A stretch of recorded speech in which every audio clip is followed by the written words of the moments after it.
नामक गांव में महक अपने चाचा चाची के साथ रहा करती थी।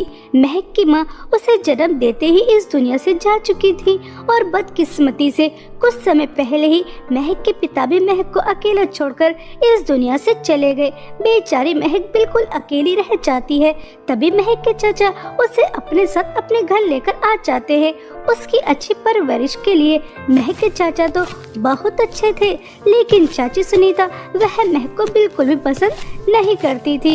उन्होंने महक को अपने घर में रहने की परमिशन तो दे दी, लेकिन सिर्फ एक नौकरानी की हैसियत से उससे अपने घर का सारा काम कराती और खुद पूरे दिन महारानी बनकर रहती थी। समय बीत रहा था, ऐसे ही महक दुखों की भरी जिंदगी अपनी चाची के घर में व्यतीत कर रही थी। और एक दिन महक का जन्मदिन आ जाता है और वह अपनी चाची के पास जाती है और बहुत हिम्मत कर अपनी चाची से कहती है, चाची जी आज मेरा जन्मदिन है थी, अगर आज आप मेरे जन्मदिन पर मुझे एक नई ड्रेस दिला देती तो अच्छा रहता। मनहूस कर अंजलि, अगर आज तेरा जन्मदिन है तो मैं क्या करूं, और मेरे पास इतने कोई फालतू के पैसे वैसे नहीं है जो मैं तुझे न्यू ड्रेस दिलाऊं और तेरे जन्मदिन की पार्टी करूं। तुझे मैंने अपने घर में रख रखा है, वही बहुत बड़ी बात है। अब क्या यहाँ खड़ी रहेगी? घर में कितना काम पड़ा है, घर की सफाई होनी है, गंदे कपड़े धुलने हैं, लेकिन महारानी को बस अपने जन्मदिन की पार्टी करने की लगी है। कोई जन्मदिन की पार्टी वार्टी नहीं होगी, मैं तुझे कोई न्यू ड्रेस नहीं दिला रही, चल यहाँ से। मनहूस, ठीक है चाची जी।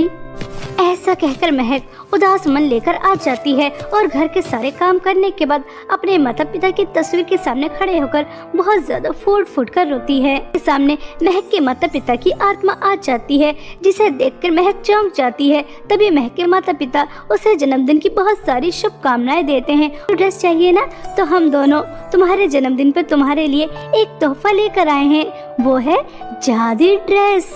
और महक के माता पिता उसे जादुई ड्रेस देकर अदृश्य हो जाते हैं। महक भी बहुत ज्यादा खुश थी। इसकी मदद से महक सभी काम तुरंत कर देती, जिसकी वजह से महक के पास जाती है और उससे जादुई ड्रेस मांगती है। महक से वह जादुई ड्रेस छीन लेती हैं। के ऊपर कितना अत्याचार किया, और जब महक के माता पिता ने उसे जादुई ड्रेस दी तो तुमने उससे वह भी छीन ली। तुम्हें तुम्हारे किए की सजा मिल गई। जादुई ड्रेस मैं नहीं चाहती जी को इतनी बड़ी सजा मिले। महक तुम बहुत अच्छी हो, तुम्हारा दिल बहुत साफ है। तुम्हारी चाची ने तुम्हारे साथ कितना बुरा किया, और वह महक से माफी मांगती है। महक अपनी चाची एक हंसी खुशी जीवन बिताती है। बहुत समय पहले की बात है, किसी गांव में राखी अपनी गरीब माँ सुधा के साथ रहती थी। वह बहुत गरीब थे, वो एक किराए के घर में रहते थे।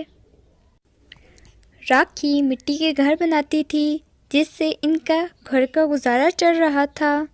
राखी के मिट्टी के घर ज़्यादा नहीं बिकते थे, इसी तरह से दिन गुजर रहे थे। एक दिन राखी अपनी माँ से कहती है, माँ हम जितने भी घर बनाते हैं वो दिन में 2 या 3 ही बिकते हैं। बड़ी मुश्किल, सभी बच्चे तो प्लास्टिक के खिलौनों से खेलते हैं, कोई भी मिट्टी के खिलौने नहीं खरीदता। राखी तू सही कह रही है, लेकिन हम करें तो करें क्या? हर काम करने के लिए हमें पैसे चाहिए, जो हमारे पास नहीं है। इसलिए हम इस काम को छोड़ नहीं सकते। तभी इस घर की मालकिन आती है। तुम लोग मेरे घर के पैसे कब वापस करने वाले हो? मुझे 10 दिन के अंदर पूरे पैसे चाहिए। अगर पैसे ना दिए तो धिक्के मार के घर से बाहर निकाल दूंगी। आप हमारे साथ ऐसा कैसे कर सकती हैं? हम कहाँ जाएंगे? हमें घर से बाहर ना निकालें। मुझे बार बार बोलने की आदत तो है नहीं। पैसे दो या घर से बाहर निकलो। इसी तरह से 2 दिन गुजर जाते हैं। ज़्यादा टेंशन की वजह से राखी की माँ सुधा बीमार हो जाती है। माँ कुछ तो खा लो, वरना आपकी तबीयत कैसे ठीक होगी? ऐसे तो आप और बीमार हो जाएंगी। माँ हमारे पास तो किराए के पैसे नहीं हैं, हमें तो ये घर छोड़कर जाना ही पड़ेगा। वे लोग अपना सामान उठा के घर छोड़कर चले जाते हैं। वो चलते चलते एक जंगल में पहुंच जाते हैं। सुधा बहुत ज़्यादा बीमार होने की वजह से ज़्यादा चल नहीं पाती। बेटा मेरे से आगे और नहीं चला जाएगा। मैं इधर ही बैठती हूँ आराम करने के लिए। मैं माँ की कैसे मदद करूँ? इस जंगल में तो मुझे कोई नज़र नहीं आ रहा दूर दूर तक। काश ये मिट्टी का घर असली घर में बदल जाए। राधा के ऐसा कहते ही वो घर बड़ा हो जाता है। मैं एक जादुई मिट्टी का घर हूँ और तुम कितने प्यार और मेहनत से मिट्टी के घर बनाते हो। इसके बाद भी तुम्हारे मिट्टी के घर कोई नहीं खरीदता। पर अब तुम चिंता ना करो, तुम लोग इसी घर में रहोगे। मैं तुम्हारी मदद करूँगा क्योंकि इस घर में ढेर सारा सोना और चांदी है, जिससे तुम्हारी सारी गरीबी दूर हो जाएगी।